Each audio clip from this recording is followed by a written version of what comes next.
Hello, everybody. Greetings to all. Welcome to the Snooker Hall podcast. I'm Dan Murren. Judgment Day is upon us. Now, that sounds apocalyptic, not as apocalyptic as the cold I'm suffering through at the moment, but it's better to get it out of the way now before I go to Sheffield. We are down to 48 players who could be crowned the 2025 Snooker World Champion. 16 players are guaranteed their place in the final stages, and 32 more will battle over the next 2 days for the chance to take them on in the first round at the Crucible. The following 2 days will change careers and will define careers. Now, I can't cover a monumental sporting occasion like this all alone, especially with the way I'm feeling this week. So I've called in for some help, and when it comes to snooker, help doesn't get much better than this. I'm joined by the brains behind SnookerHQ. He is a wonderful snooker man. I'm very happy to say that David Caulfield is back on the Snooker Hall podcast. Cheers, Dan. It's great to be back. Thanks for inviting me again. It's a pleasure to be able to talk about the World Championship. Snooker Christmas with you. Snooker Christmas indeed, and a new year to come after that. Yeah, I thought I'm a little bit croaky today. Your voice maybe is not 100%. Not 100%. Suffering a little bit from hay fever, but we'll truck on. We'll get there. We'll get there. Some interesting matches to take on Judgment Day, but there are some early round casualties which I thought were noteworthy. Jack Lisowski. I know he's had maybe a tough time in his home life recently, but I thought it was still a surprise to see him lose to Zach Surety. Now, Zach's a good player, of course, but I had Jack down to win that one. What were your thoughts? Same. Yeah, same. It was a surprise, especially because he seemed to have relative control of the match towards the end. But then Zach, he really produced a strong finish. I think he had maybe a couple of century breaks in the last few frames. He turned on the style, and he deserved to go through in the end, really. It's a tough time for Jack at the moment. Lost his father recently, so it's hard to know what kind of state of mind he's in. I saw some people saying that maybe it was a good thing that he ended up losing, just so he wouldn't have to handle all the pressure and will he, won't he win a ranking event that comes with the World Championship. So maybe it's just better if he can, grieve at this time and then come back strongly next season. But for Zach, in terms of him, it was really a great victory because I guess a lot of people would have been wondering after the World Open, he reached the semi-finals, and was that just a flash in the pan? But that was a really good performance to beat Jack. And he plays, who does he play? He plays Ricky Walden, which is another very experienced player on Judgment Day. So I think he'd fancy his chances against Ricky, actually. Yeah, and obviously Ricky Walden, very experienced, I remember I said last year when I was doing the preview for Judgment Day that Ricky Walden, I checked out his height, and he is 6 feet tall, but he looks taller than that when he's on the table. I don't know if it's posture or I don't know, but he just looks tall around the table. But anyway, no, Ricky's a good player. But Zach versus Ricky, I'm going to go against you there. I think Ricky will take that one.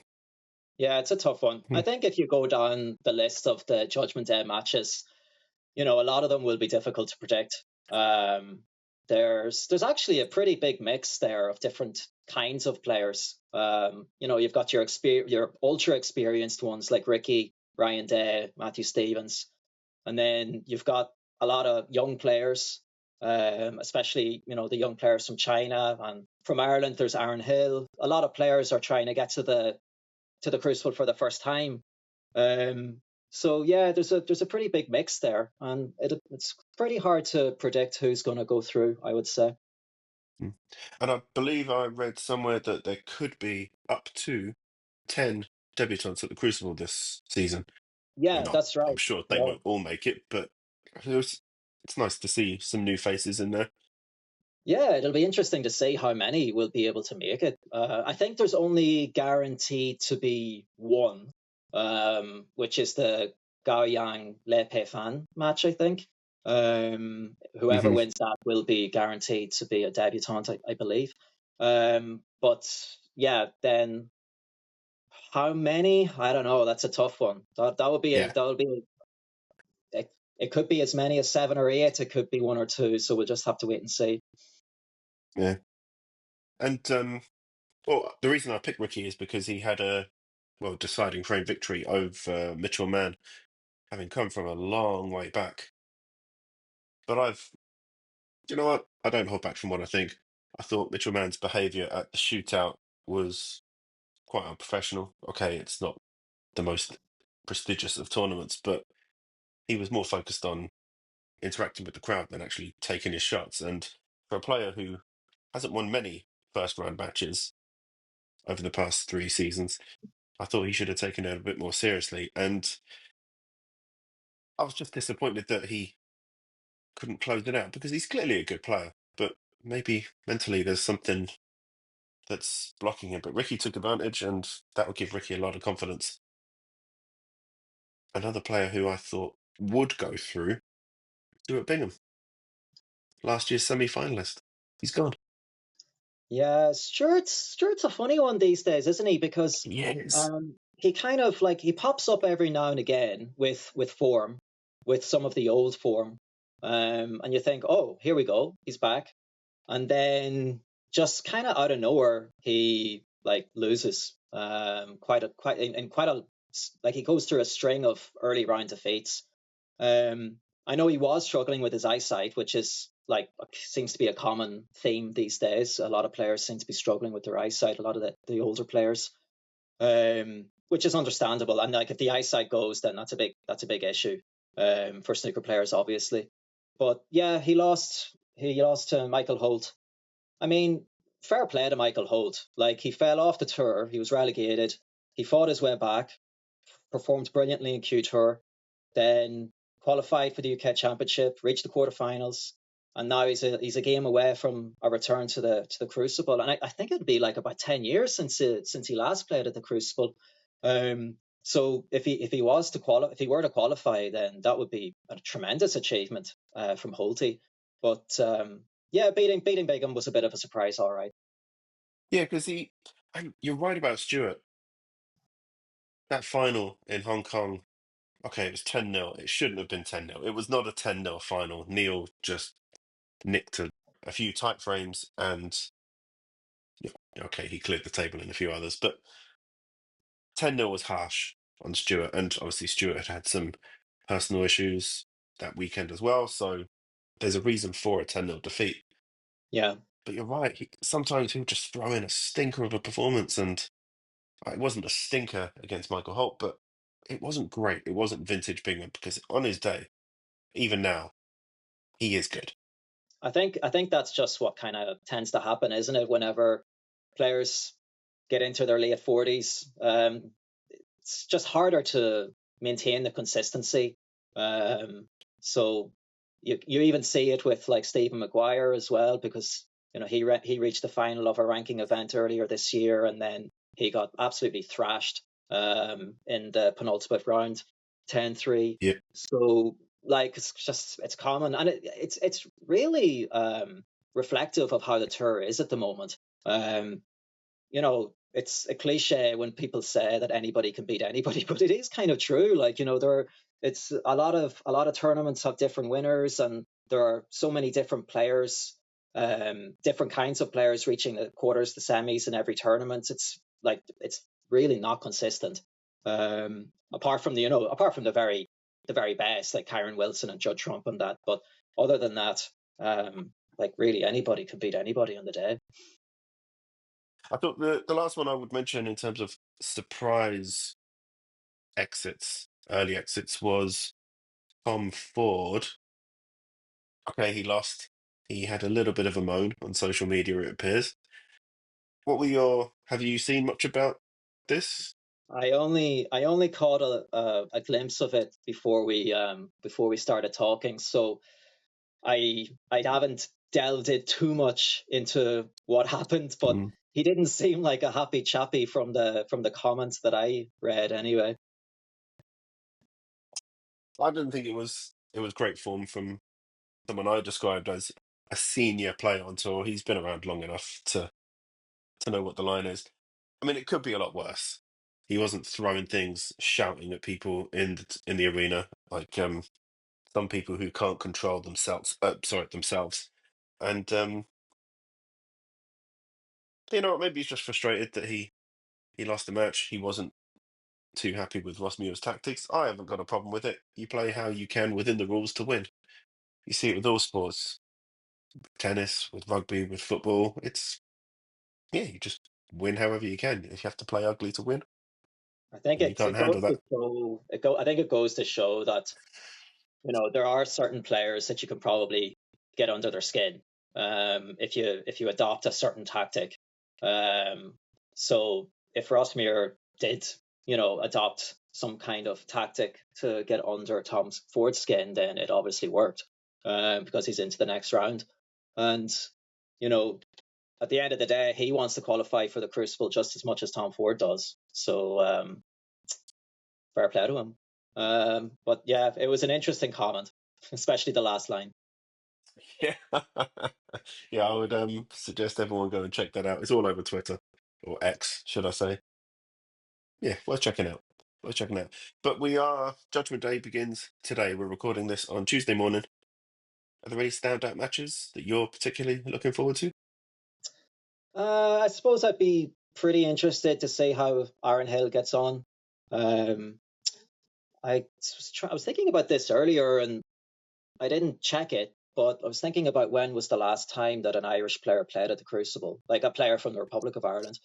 And I think it was Fergal O'Brien, the year the special Judgment Day match against David Gilbert, where the last frame was like 2 hours long. Yeah, That was 2017 maybe. So if that's like 8 years, then that there hasn't been a player from the Republic of Ireland playing in at the Crucible. So it would be fantastic if Aaron could qualify, and he's playing well. He's definitely stepped up his game in the last couple of months. He's completely assured of his tour survival. There was a little bit of a question mark about that at the start of the season, but his results have improved recently. And okay, it's going to be difficult against David Gilbert because we all know that Gilbert can be an excellent player on his day and a semi-finalist last year like Bingham. But yeah, I'll have my fingers crossed. I think I usually try to sit on the fence in terms of who I want to see through, but it would be nice to see Aaron get through. I'm with you absolutely on this one, and I think Aaron Hill can do it. I think he could take this match. David Gilbert, he started the season reasonably well, but David Gilbert, he's not in form. His results have been nothing to write home about. Aaron Hill, let's be honest, whipped Harris to here, was it? 10-0? 10-0, yeah, 10-0. 10-0. Yeah. My money's on Aaron Hill. And I also want Aaron Hill to win because and I would say actually also, since David Gilbert's moan about snooker being boring, his results have not been great. And I would say snooker's not boring. He's the one who's boring. It's He didn't make many friends with that comment, I would say. And Yeah, I don't think many will be rooting for him over Aaron Hill, from what I can see. And with good reason. Aaron Hill plays a much more exciting brand of snooker than Dave Gilbert. And your point about Aaron's results recently, yeah, it's true. He's been working with Fergal O'Brien. And if you can't learn anything from Fergal O'Brien, then you're in the wrong sport. Yeah. But clearly he is. So good for him. I think he'll take it. I think he'll qualify for the Crucible and break this run of an Irishless World Championship. I think just was going to say like that the other game that obviously stands out is the Zhao Jintong. We've got to see how he gets on against Elliot Slesser. I mean, it's kind of ridiculous. I don't know if the qualifiers has ever seen a level of form that he has brought. He's just a century-making machine, isn't he? But yeah, I think it would always be a surprise now if he lost in this round. Of course he can. Of course, like Elliot Slesser is a good player, but Yeah, very I good. think very good, yeah. But I think I would be pretty surprised at this stage if Shintong doesn't make it to the Crucible, and if he makes it there, wow! I mean, no seed will want him. Absolutely. And I saw a brilliant comment on X. There are some. And it was, we finally found a nickname for Zhao Zintong. It's Zhao. Nobody wants to play him at the Crucible, Zintong. And so, do you know what? Sometimes the simple jokes are the best. Really, It's really rolled off the tongue, that one. Not sure Rob flows. Walker will be adopting that. It's pretty much the hardest draw that Elliot could have been given. But I think Elliot Sless is a really good player. I think he's not going to be, he won't play with fear against Zhao Zintong. Elliot this season has taken on some big names and he's won some of these big matches as well. He's taken on Mark Selby in Berlin, beat him in the decider. So, in terms of pressure and playing high quality opponents, he's got form for it. I I don't know. think I think I think the Zhao key, Zintong will win it. yeah, I think the key will be for Slesser. I mean, it sounds obvious, but he has to keep it close, or he has to like get his nose in front, and then keep his nose in front. If he falls like 2, 3, 4 frames behind, I just don't see how he's going to come back, because in that situation, Shintong is going to relax, and if he's going to relax, then he's just going to score more freely.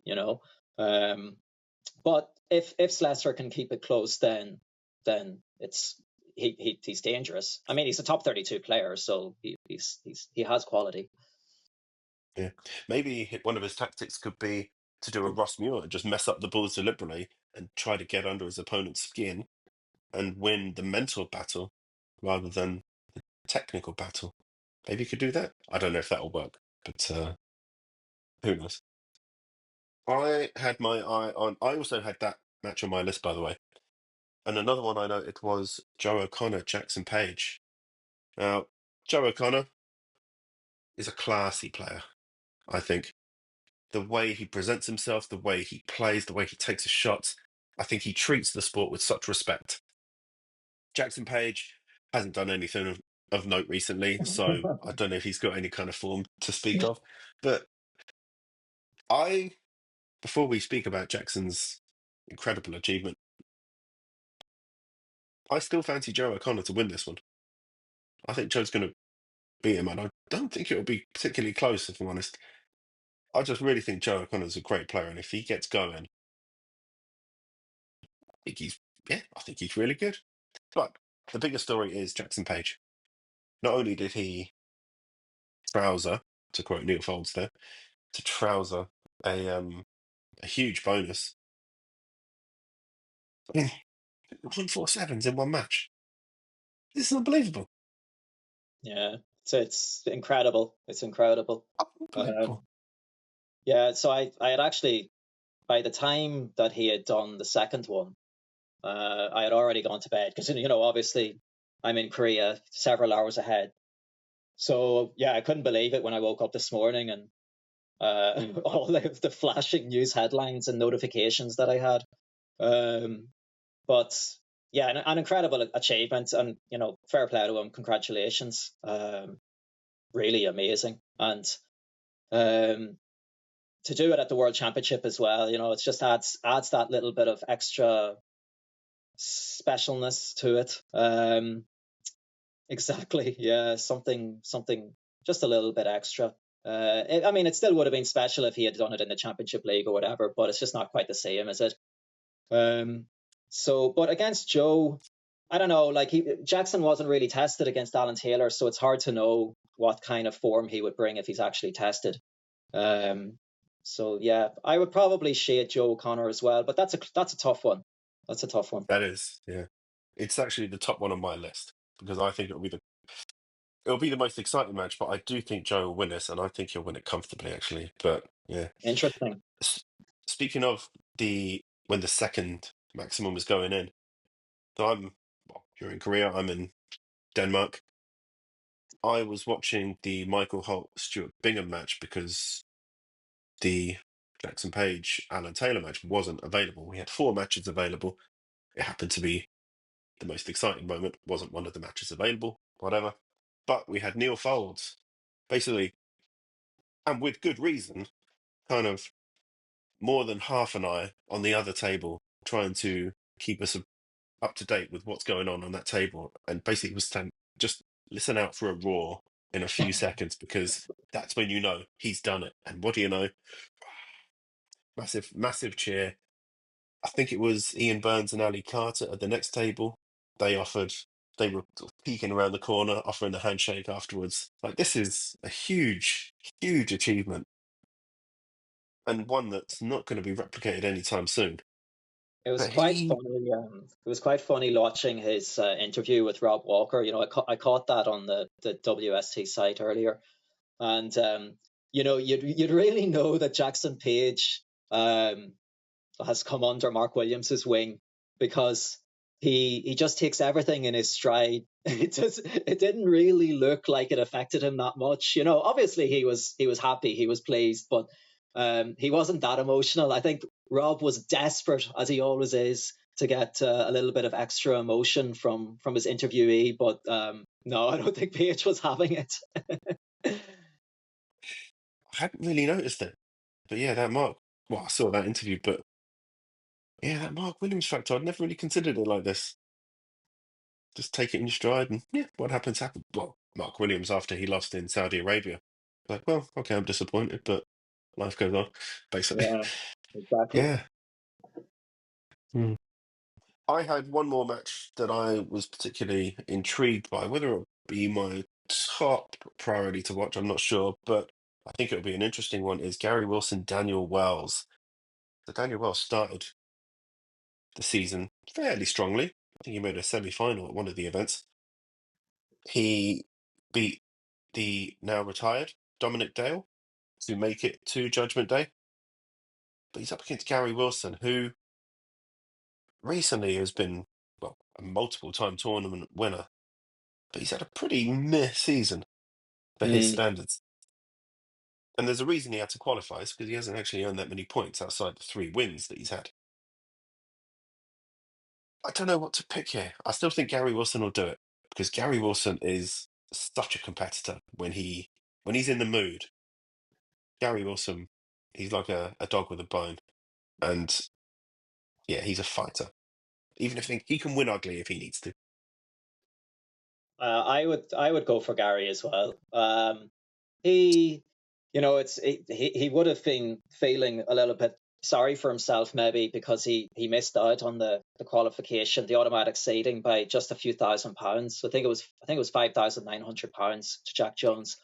So, like a win here or there, like maybe 2 wins in the early rounds of events would have been enough. So Hmm. he probably had to lick his wounds a little bit, but you know, he played great against Hamid Mia, 10-1. I'm just looking Yeah, at the breaks that he made. He had a century, he had an 86, and a few other big breaks. So he was scoring well. Um, that would be one that I would feel a little bit more confident with. I think that Gary's going to win that one. Daniel Wells is a good player, but he's one of the many in the draw in Judgment Day who are chasing the first ever appearances at the Crucible. So I think for some of them it's going to be overwhelming. That kind of pressure.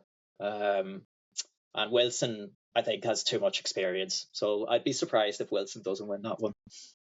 yeah, yeah, and we've seen it so many times recently. Players who aren't particularly in good form, when it comes to the Crucible, they find something. And Gary, as you say, is talented enough and experienced enough and hardened enough in snooker battle to find a way. I think he'll have too much for Daniel Wells, but I still think it will be an intriguing match.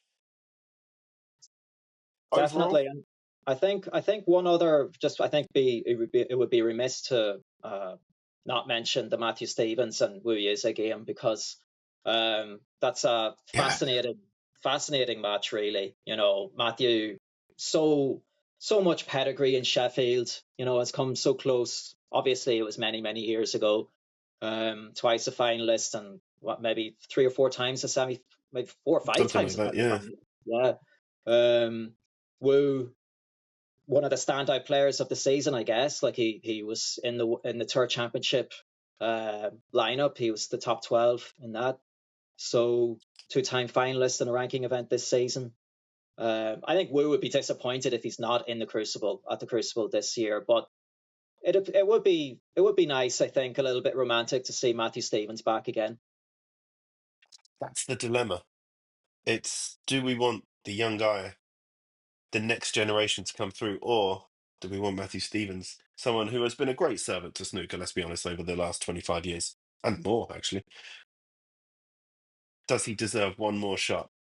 Is he going to win it? No. Who's more likely to win out the title out of the two? It's Wu Yiza. There is a clash of generations Mm. because Wu Yiza is in the same position that Matthew Stevens was 25 years ago. He is one of the new hopes for snooker, and yeah, I think don't you've know. hit the nail on the head there, though. In terms of who genuinely has the opportunity to go on and challenge for the title, and obviously it's Wu. But yeah, there's something romantic about the fallen star coming back for one more crack. Yeah, But there are so many Chinese players in the draw, and obviously we've already got a record 4 seeds. So, and then another, what, 1, 2, 3, 4, 5, 6. There could be another 6 from Judgment Day who qualify. So yeah, it would be, if imagine if there are 10 Chinese players in the draw. That would be something, wouldn't it? it's pretty good odds because some of them players are good, Yeah, and some yeah, obviously some obviously are very very good. Even someone like Ding Junhui, he's had a couple of good moments here and there, but recently he was thrashed in the Tour Championship. But you can never count him out. But of the Judgment Day competitors, Zhao Zintong is the one who stands out. Pang Junzhu, I think, is a great player as well. I really, really rate Pang Junzhu. He demolished Ashkati 10-2. So yeah. he's not messing around as well. Yeah. Do you have So, any particular highlights from the season overall? from the season, I don't know. It's sure there are so many. The tournaments come thick and fast, right? And it just feels like you're wrapping up talking about one tournament and then another one begins. Mark Williams winning the Champion of Champions. That was a good one. John Higgins, returning to the winners' enclosure. Judd Trump and the Barry Hawkins UK final. That was a great final. And Murphy winning the Masters. Like there are really quite a lot to choose from. What about you? I would also say Sean Murphy winning the Masters. I thought Zhao Guidong's step up this season has been really interesting. You mentioned that John Higgins is back in the winners' enclosure. I remember I was supposed to ask this question. It's a rhetorical question. I don't think there is a correct answer. But when Neil Robertson won the English Open, which I would say Wu Yiza's performance in that final was more of a highlight than Neil's, obviously not for Neil, but one of the phrases that was going around is that Neil Robertson is back in the winners' enclosure, he's back in the winners' circle, and I heard winners' group as well. And I wanted to know, when do you leave the winners' group? Is it I, after I, one I year knew, I or? knew, I knew that was coming. I knew that you were setting that up, and I don't have an answer. Yeah, I don't know. it's an interesting one. I suppose maybe when you're not defending a title anymore. So if you were the Welsh Open champion and now the Welsh is gone, you're not in the winners' Then enclosure you'll have anymore. to Maybe then you'll that's have to it. move into the losers enclosure. Yeah, the also bans. Yeah, that's yeah. But the Judd Kyron rivalry Yeah, has been very special, very yeah. special for me. Okay, Mark Selby, Neil Robertson, John Higgins, they've had great seasons. Wu Yiza, Zhao Guidong, good seasons. But Judd and Kyron, for me, are far and away the two players of the season. it's not even close. They are obviously judged so far ahead at the top of the rankings. Kyron could make a big dent in that if he wins and breaks the curse, and Judd goes out in the first round. He's going to do a lot of catching up when it comes to the ranking, but the matches they've had have been fantastic, and the respect between them now is it's so nice to see. And I think Yeah, they're both handling it so well. Okay, Kyron may have his number in finals. What was it, 2 final victories over Judd? three And this season. three, Mhm. uh, the Players' Championship, yeah. Yeah, Was it yeah, Xi'an Grand Prix and the Northern Ireland Open. Northern, yes, it's three. And Judd beat him in the UK. Yeah. Yeah, Mm. it's a great rivalry, and like if it transpires that they end up meeting in the final of the World Championship, I don't think it could really be any better than that. In terms of their recent history against one another, but I I have to confess, I am shocked that Kyron Wilson has dominated those finals. I mean, like, I know he hasn't dominated. I know like they have been close finals, but I am surprised that he's won all three of them. And it does make me think that he does have a little bit of an edge over Trump now. And if they did meet in a world final, it would be very interesting to see how that went. So that's a perfect segue. Do you think they will meet in the World Championship final? No, I Oh, don't. okay. Okay. I don't. Um, I Please. I don't know. I haven't given it enough thought to really decide who I think is going to win it yet, or who I think is going to be in the final, because I don't really give that enough sufficient thought until the first round draw comes out. After the Thursday, then I can really weigh up everything. But I just don't think Kyron Wilson is going to break the curse. So I think he's going to bow out in one of the earlier rounds. I don't think he's going to reach the final. Um, I think the whole, there have been a few moments this season when he has kind of joked. I don't know if he's fully joking, half joking, or what, but he's basically like saying that he can do it. He can break the curse. I just think that's a bad idea. You're setting yourself up for a fall. Um, so I think that he's going to lose early. Trump, I'm not sure. I'm not sure about Trump, to be honest. It's kind of weird. His form is not bad, but it's kind of tailed off a little bit in the second half of the season. So it's kind of hard to predict what he's going to do in Sheffield. Obviously, he's a little bit more rested this season compared to other seasons because he deliberately skipped some events. So whether that's going to help his cause or not remains to be seen. But if I had to choose one person who I think is going to win before the draw comes out, if I have to choose one person, I do think it's Mark Selby. I think he's the one to look at. Um, you can't ignore his history over the last decade. 4-time champion, another final, another semi-final, um, and he's in form.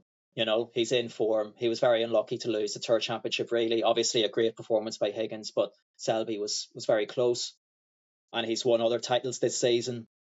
I don't know. It looks like Selby is ready for another crack, I think. Mark Selby is also my pick. I do think there is a slight, even if we just consider the 16 seeds, I think it's a very top heavy draw. Kyron Wilson, Mark Allen, who I do not think should be discounted. Neil Robertson, he's hot and cold, but very dangerous. Mark Selby in the top half of the draw as well. I think it's kind of weighted in that sense. I think the only two who could possibly win this from the bottom half are Judd Trump and Sean Murphy, and they're facing each other in the second round if they both get through. So one of them isn't even going to make the quarterfinals. Yeah, Mark Selby, he's done it before. He's done it 4 times before. He's been to 2 other finals. He knows what he's doing. He's a tough, tough player to beat. And if he does get through against his first round, if the seeds go through, he's got CJ Wee, and then he'll have Zhang Anda or Ronnie O'Sullivan in the quarterfinals if Ronnie turns up. I would fancy him to make the semi-finals immediately because he's good enough and he's strong enough. It's going to take something special to beat him. And Yeah. yeah, I think but the yeah, wild card. I think the wild card in all this is Ronnie, isn't it? Like we just don't know if he's going to play, obviously, and we're not going to know that until potentially Monday, because I think he plays on Tuesday, right? So I it could. believe so. Yeah. I think it's Tuesday and Wednesday. Would be his game. So like yeah, even if we reach Saturday, even if we reach the first day and like he hasn't pulled out, I don't think that's an assurance that he's definitely going to play. I think we're going to have to wait until Tuesday. The morning But off. Yeah. hopefully he plays. Like I really genuinely hope that he plays because it's it's definitely a poor tournament with him not in it. Um, but yeah, he's kind of the wild card. Like if he does play, um, how is he going to play? It's very possible that he'll play and he'll play bad and he'll lose, but it's also very possible that he'll turn up and be Ronnie O'Sullivan, just like he has done in the past in so many other big events. And all Ronnie really needs is a win. One win and he feels good, and then suddenly he's on a roll again. So he's in that top half that you mentioned, with Selby. I mean, like imagine a Ronnie O'Sullivan Mark Selby quarterfinal. Like it'd be amazing. Whoa. Rub hands together. Yeah. And I was disappointed because I was supposed to be, well, I was at the Masters, but Ronnie O'Sullivan was supposed to be, he wasn't. I turned up, he didn't do his bit. But to see Ronnie O'Sullivan, John Higgins at the Masters, because we don't know how many times we'll see that again. And I'll be there on the Tuesday at the Crucible. And to see, I'm not his biggest fan, but I understand he's, if not the greatest player, one of the greats of snooker. And to see him perform at the Crucible maybe one last time, you never know. That will be an honor. It's something, I'm kind of looking forward to.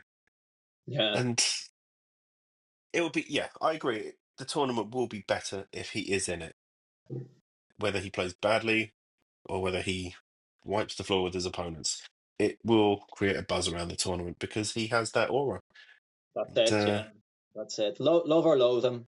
And there are plenty who love him, and there are plenty who loathe him. But he brings that aura. He definitely does. To mm, every tournament that he plays in, that buzz, like you said. So yeah, hopefully he plays. yeah. And you're going to be covering the World Championship on Snooker HQ? Of course. Yeah, it'll be a busy time. My sleeping patterns will be all over the place, and yeah, I'll be publishing as frequently as possible on the site. So yeah, make sure to check out snookerhq.com during the 17 days. I will be doing that. Absolutely. Thank you very much for your time. I really appreciate your input. I always like to hear your opinions on these tournaments. So thank you. Yeah, Thank you. no problem. Thank you very much for inviting me on. It was great to chat with you. No, always a pleasure. Always a pleasure. And you're welcome back anytime in the future. I hope you enjoy the World Championship. Cheers, you too, Dan. Take care, everybody.